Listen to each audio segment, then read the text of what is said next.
大家好，我是小鹅。今天分享一个软面千层南瓜饼，不用手和面，简单营养又好吃。首先南瓜去皮切片，再取100克南瓜上锅蒸熟。南瓜含水量非常大，所以说做面食时要从源头控制南瓜的用量。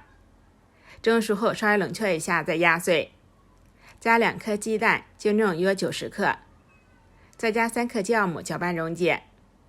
现在加入大约300克面粉，面粉要边加边搅拌，最后搅拌成像这种特别粘稠，搅起来非常吃力的稠面糊。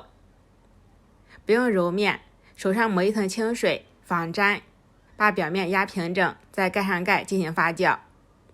现在准备一把小葱切成葱花，加2勺面粉、五香粉、盐、熟油，搅成稀油酥，方便备用。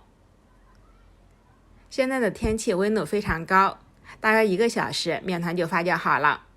发好的面特别软，案板上多撒一层干面粉，把面团倒过来，再借助面粉整理成长条。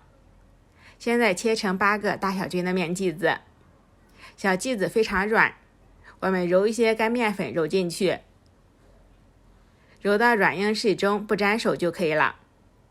再按扁，擀成长方形的面片，上面涂上一层薄油酥，油酥不要放太多，不然的话容易漏出来。从一边紧紧的卷起来，然后两边向中间折叠，这样层次更加丰富。再稍微整理一下形状，搓成长条，再按扁，1个生坯就做好了。案板上撒上干面粉防粘，再盖上保鲜膜，2次醒发15分钟，发到体积变大，手感变轻就可以了。电饼铛预热刷油，放入饼子，不用盖盖，我们中火捞至两面金黄，再加少许清水没过饼子底部，盖一个高点的锅盖，大火把水分收干，最后按压可以快速回弹就熟透了。香喷喷的千层南瓜饼就做好了，两面金黄酥脆，内部柔软多层，而且葱香四溢，吃起来真的非常不错。做法特别简单，喜欢的话就收藏起来试下吧。